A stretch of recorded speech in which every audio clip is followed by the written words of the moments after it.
Hello, welcome to the J Show. This is Dr. J. Smith and Dr. Andy Bannister, who has flown down from Scotland just to be with us to unpack some of his material. We've done that earlier in the early episodes on your doctoral material concerning the formulaic construction of the Quran, and now we're moving into Dan Gibson's material. We are indeed. And we've been talking in the last episode about Mecca, and we've looked and said that there were some real problems with Mecca.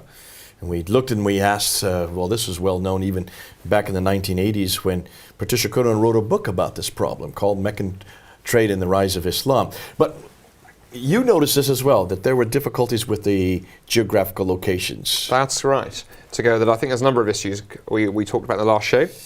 And I think Dan does a good job of highlighting in his book. Firstly, when you look at the Quran itself and you look at the geographical locations it mentions, rather than being in the southern part of the Arabian Peninsula down where Mecca is today, they're all up in the north, which is an intriguing mystery, especially as whoever's writing the Quran and telling the material that's in the Quran. If he should be having daily contact with these guys. So unless he had helicopters back then, don't think he did. Or the internet or some such thing, something odd is going on. And then secondly, I think we talked about as well, this is an intriguing one, is that when you read the descriptions of the Holy City there in the early Islamic literature, the Hadith and elsewhere, there's lots of descriptions about the Holy City that just don't match modern day Mecca. We're told the Holy City had a river running through it. We're told it had vineyards and olive trees and agriculture and loam and all kinds of things going on. Dr. Anthony McCroy, who's a good friend of both of us, he lives here in London, has just written a 95,000 word book on the Nabateans. And you know what he's found? I don't know if you heard it yet, but he has found that, well, obviously, Nabatean, the whole script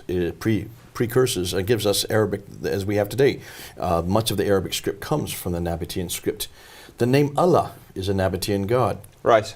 Allah has a wife named Alat. Well, it's interesting. I mean, and again, this is not controversial in scholarship, although many Muslims may not be aware of this. But the number of words that are there in the Quran that are actually linked into things like Syriac Christianity. In fact, the very word Quran for recitation comes from Syriac. It comes out of Syriac Christianity. But he found out that this name of Allah, the god, Ilaha, interesting, has a wife named Alat, who's also known as Al-Uzza. Interesting. Now, have you heard that before? Well, yes, indeed. This is the Satanic verses. Surah 53, ayah 19 and 20.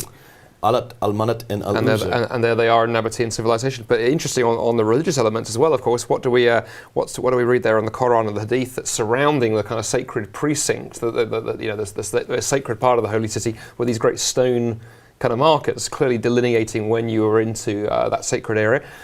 No such archaeology ever been found in Mecca. When you approach Petra, you can't miss these massive blocks. One of the first things you notice as a tourist, they're there all dotted around on the hillsides. Exactly as they're described. So time after time after time, it seems to fit. And we'll get into this later. I still want to get back to this Alat. You keep on wanting to get me off it, but stop and think. Alat and Al-Uzza. Yes. Wife. Alat is the feminine form of Allah. That's correct. In Surah 6, ayah 101, it says very clearly that Allah has no consort. What are you going to do with Alat and Al-Uzza? Well, a little bit of a problem there. A little bit of problem, because it looks like they didn't do their homework. Whoever borrowed this name and incorporated it into the Quran should have done a little bit of historical scratching, because it's obviously that this Allah, the Allah of the Nabateans, is not only polytheistic, has a consort, and if God is one, and that is their statement of faith, God is one, God is Wahid. Well, the other issue, of course, going on there with those deities and with the satanic verses, it's just again more evidence that the centre of the action is up there in Petra. Because why is it that Muhammad gets himself in trouble here? Why is it he comes out with this idea that you can worship these two other deities alongside Allah? Because clearly he's trying to make peace with and draw the people around him into his new religion. He's trying to build bridges with them. Makes no sense down there in Mecca. It makes lots of sense up there in Petra. He found also, Dr. Anthony McCroy found out also that there was a black stone in Petra. And wherever the black stone lay is where God lived. Right. This is fascinating. Now, Dan Gibson brings this up also. Well, yes. He brings up about the black stone. But something happened, and Dan Gibson goes back to this. Let's kind of look at the map again. Let's look at the map and see if we can get it up here. Now, what I want to do is I want to put this map up on the screen. If you take a look at the map, Andy, you can see that where Damascus is right near the top. And there you can see where Jerusalem is coming down on the eastern coast of the Mediterranean. Take a look where Mecca is, halfway down the peninsula. And you can see that where they had to diverge to go down to Mecca. coming back up. If you look at this map, you will notice that Damascus is quite a ways farther north, again, from Jerusalem. That's the political capital. That is where the Umayyads That's correct. based their headquarters. If they're based so far north, what then was Petra? It was not a political capital. It was the sanctuary. It was the religious capital. The religious right? capital. That is where the tombs and temples are. You've been there. You've seen those tombs. Beautiful. Absolutely. I mean, clearly an extremely religious city. Now it's interesting. We'll get into the black. Let's push into the black stone a minute. I mean, a couple of things. Firstly, to say here. I mean, the black stone itself has always been an embarrassment, right, in Islam, because they're embedded in the side of the Kaaba. They're in Mecca today. How can you be kissing something that's an idolatry? And this is well, paganism. you've heard the story, right, of Sir Umar, the second caliph. You know the beautiful little story. He goes there to Mecca. He does his Hajj, and he goes to the Kaaba, and he bends down, and he addresses the stone. He addresses the black stone. Before kissing it, he says, "If I had not seen the apostle of Allah kiss you, I would not either." And then he proceeds to do it, because to him it smelt of polytheism. And Absolutely. today Everything looks rather problematic. It's very problematic. And Muslims don't know. I mean, you talk to them on the streets, they don't know how to deal with this. But historically, we see the reason, the importance of the black stone. Dr. McCroy noticed that wherever the black stone resided, that is where God's presence was. So here's the thing that interests me, though, Jay, to go, if Islam did begin up there in Petra, and eventually the story gets relocated to Mecca, how did that happen? I mean, did somebody program the GPS wrong? I mean, unless there's some mechanism where we can explain the move, I think there's a problem. All this, to me, I think was one of the final sort of bits of icing on the cake. I think Dan Gibson in Quranic Geography maps out that process really, really well. And let me summarize quickly for you the story that he tells, because history is fascinating. So in 683 AD, so remember Muhammad dies in 632, right? So about 50 years roughly later. A gentleman called Abdallah ibn al-Zubair rebels against the Umayyads and their power. Do you remember the Umayyads based there? Umayyads in the Sufyani family that started out up until 680 when Marwan the first comes into power. That's right, and of course their central power there in Damascus. So he rebels. We read in the historical accounts that he declares himself caliph in the holy city. Tantalizingly, the accounts don't tell us where that is. They just refer to the holy city. And Al-Zubair, we read, destroys the Kaaba. And he takes the black stone for safekeeping. So the following year, Tabari, the Muslim historian, reports that Al-Zubair is beginning to claim that he's found the foundations of the true Kaaba, built by Abraham all those years before. Now, Dan Gibson, this is where he suggests, he says, I think that was at Mecca. Now, why would he have chosen Mecca? Think about it. You're rebelling against the Umayyads, their power base is Damascus. You want to be a long way away. Mecca at that point, just some tiny little outpost in the middle of nowhere. Great place to go and base yourself. Well, as we read on in the histories, it gets more and more interesting. The rebellion spreads, and in 691 AD, the city of... Now we have Abd al-Malik. This is important. Into this era. So Kufa in Iraq has now joined the rebellion. They've joined Al-Zubair. Now we're going to come to the prayer direction. And Kufa is just, for those of you who don't know, it's just south of Baghdad today. That's right. This is where the Abbasids are going to come from. So you're getting two different political parties who are vying for ascendancy. You have the Umayyads who are up in Damascus, what will then become the Abbasids who are over in Baghdad. Zubair now is in alliance with these guys. These guys. And these guys in Iraq, what's fascinating, and we'll come to the prayer direction, the Qibla in a moment, they claim, the language they use, they say, we are people who turn to the same Qibla as you. Well, in 600... So there is a movement from one Qibla to another. So that's the implication. And we'll come to a bit more of this in a moment. But in 693 AD, to move on now a couple of years, the Syrians have had enough. So they launched their armies, come out from Damascus, and we read that they attack the holy city. Now here's interesting. One of the reports we read is that one of the things they used to attack the holy city was a trebuchet. Do you know what a trebuchet is? Well, let's put it up. Let's load a picture. We'll put it up right now. These are pretty big. They're basically siege weapons built out of wood. And if I hadn't fully appreciated how powerful these things are until just a couple of weekends ago, actually, my wife and my kids, we went to visit this Scottish castle, and they had in the grounds a trebuchet, because these things were used well into the medieval period. It is a flipping big bit of equipment, and the stones it throws are really quite big, and it destroys walls and fortifications.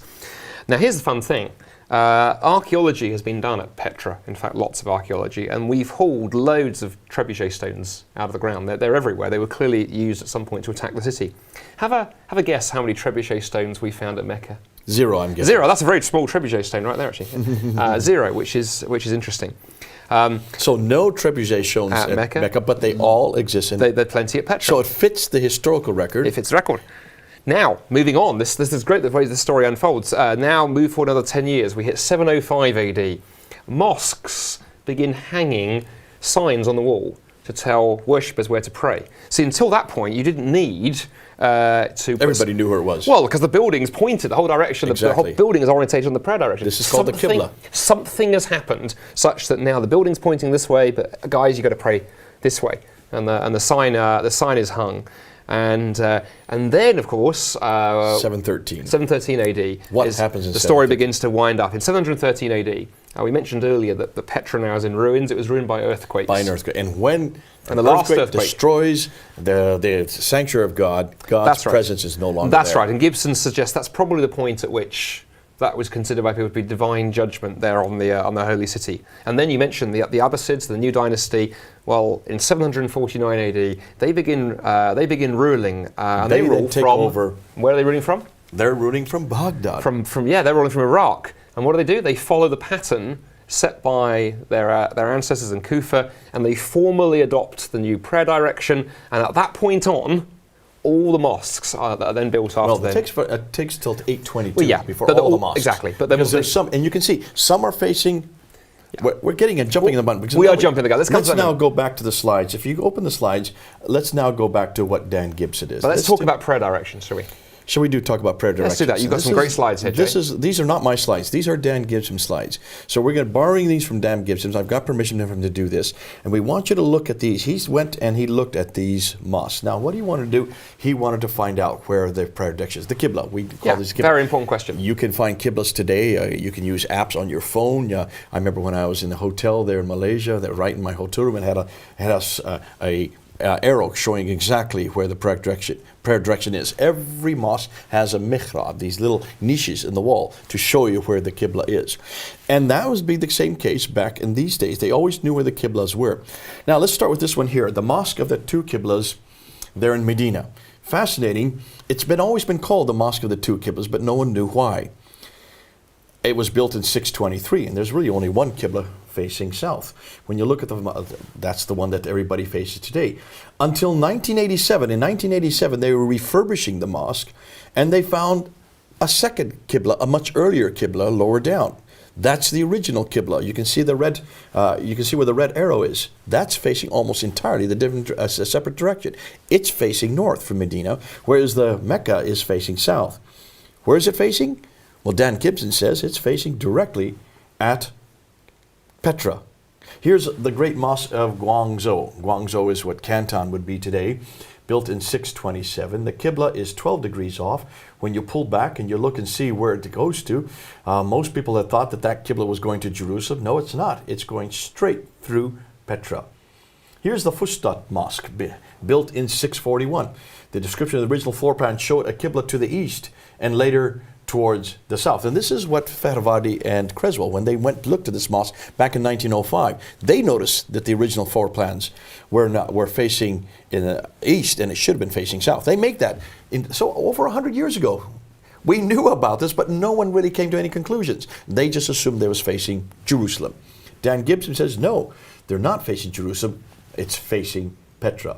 The Humayma Mosque, there in the Humayma Palace in Jordan. Look at the Qibla. This is 699. We're now coming into the end of the 7th century. We're a good 60 years after Muhammad's death. And now you can see where the modern mosque is facing Mecca, but the old one is facing Petra. The great Mosque of Baalbek in Lebanon. The Qibla is facing Petra, 701. Look at the dates. When you look and pull back from that, Baalbek in Lebanon, the Qibla runs right through Petra. There's the red line. It should be going to the black line. But of course, this is during the Umayyad area. Now here's an interesting one. Take a look at this one a little more carefully. This is the Amman Mosque in Jordan. 701 is the lower red line. That's the older mosque. And you see it's on a different level. It was built in 701. It's facing Petra. Then a new mosque was built in 740. Can you see where the dark red square is? That's the new mosque. It is facing Mecca. So something has happened between 701 and 740. You've already intimated it. We have, that's right. 713 happened, the destruction of Petra. So that's why they had to remove it, and that's why, politically speaking, those who then aligned themselves with the Abbasids and then aligned themselves with Zubair, then are going to put it that way. But still, we're at 701. Let's then go to 705, the Great Mosque of Sana'a in Yemen. 705, take a look where the mosque is facing, it's Petra. When we get to Israel, Kirbat al-Minya, 706, and now we're moving into the 8th century, built by Al-Walid, the son of Abd al-Malik, on the shores of Galilee, inside a palace complex. There you can see the GPS coordinates. Everything that Dan Gibson has done, he puts the GPS coordinates there. This is not Google Maps. Muslims have tried to say that he's using Google Maps. He would dare use Google Maps. We're just using Google Maps to show you in these slides. But he used the coordinates. You can look at the coordinates there on the screen. And you can see the Qibla is not towards Mecca, nor towards Jerusalem, but towards Petra. Now let's go back to the Wasit Mosque. This is that famous mosque that Creswell and Faravari found in 1905. This one is built in 706. Both Creswell and Faravari thought it was facing Jerusalem. They thought it was towards Jerusalem. We now know that the Wasit Mosque, the Qibla, is facing towards Petra. Now we come to the real important one, and this is Jerusalem. We all know about Dome of the Rock. You can see it there on the picture. It's a very famous building.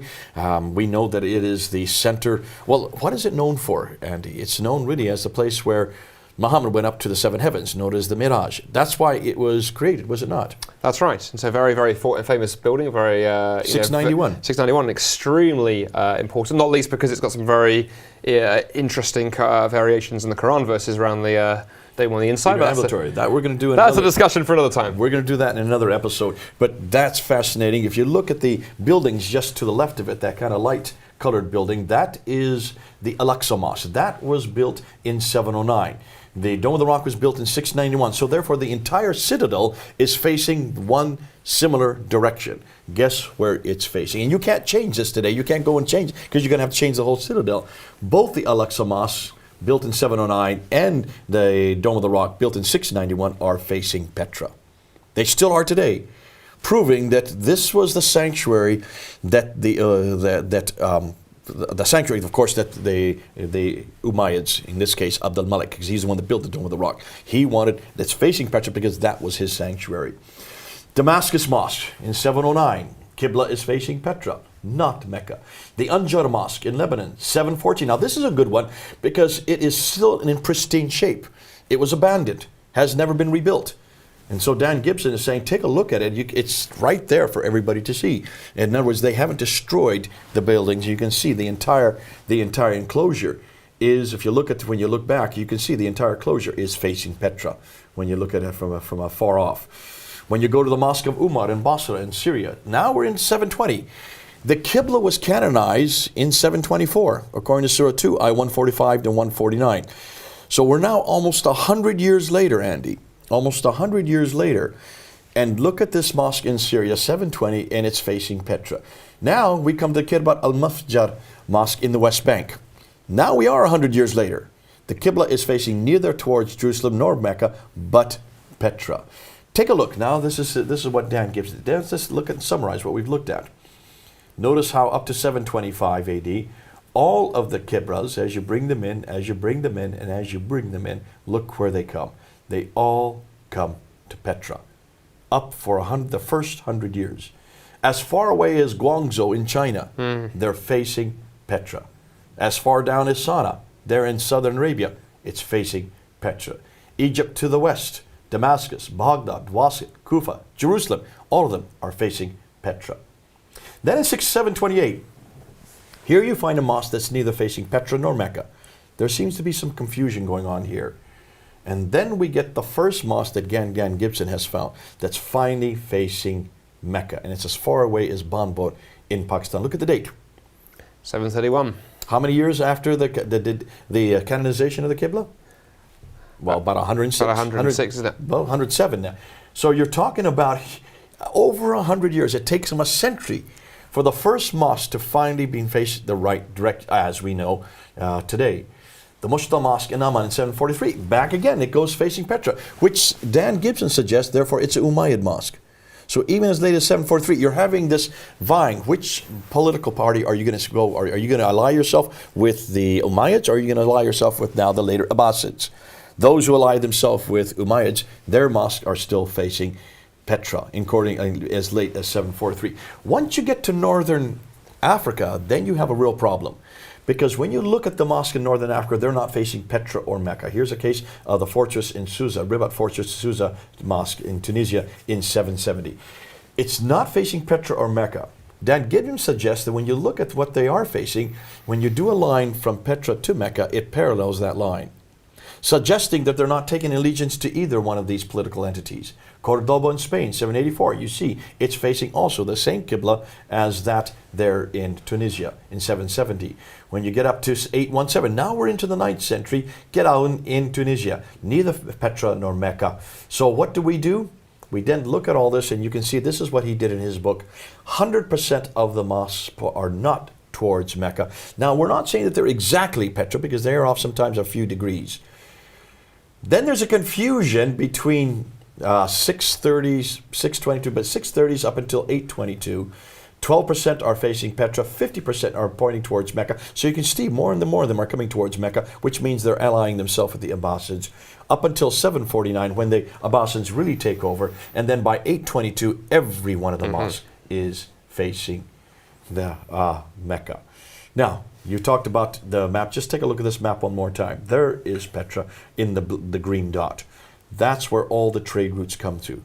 So what we're showing here, Petra is the city of tombs and temples, and you can see when you look at a map, it has also everything that we want, everything we're looking for in a valley, with a parallel valley, with a stream, with field trees, grass, clay, loam. We're now putting this all together. It has clay, loam, olive trees near the pillar of salt. Petra has everything that we're looking for in the Quran, all the geographical locations, and what the traditions say fit Petra, but they don't fit Mecca. When we look at the references to Ad, they're 23 times, Thamud 24 times, Midian 7 times. They all fit Petra. They don't fit Mecca. What we're going to do then for the last 5 minutes, we're just going to bring this all to a close. Andy, help me here. Everything we've seen right now, what does this suggest to you concerning how Islam really began? Did it begin with a man named Muhammad living in Mecca? I think the simple answer is no. I mean, let's break that sentence there into two. A man named Muhammad living in Mecca. Put the Muhammad piece on one side, because we haven't really addressed it could be, it might not be. That'll be for another episode. For another episode. But let's take it, did it begin in Mecca? I think if the evidence is increasingly looking like it didn't, and as I say, I'm 85% convinced by Gibson, didn't want to be, but over time it's the weight of evidence has built up. I think this does something quite profound, Jay. It tells us, I mean, on the one hand, it could simply be that you transplant all we know about Islam and simply flip it up to Petra, and it all began exactly the same way, just somewhere else. It could be.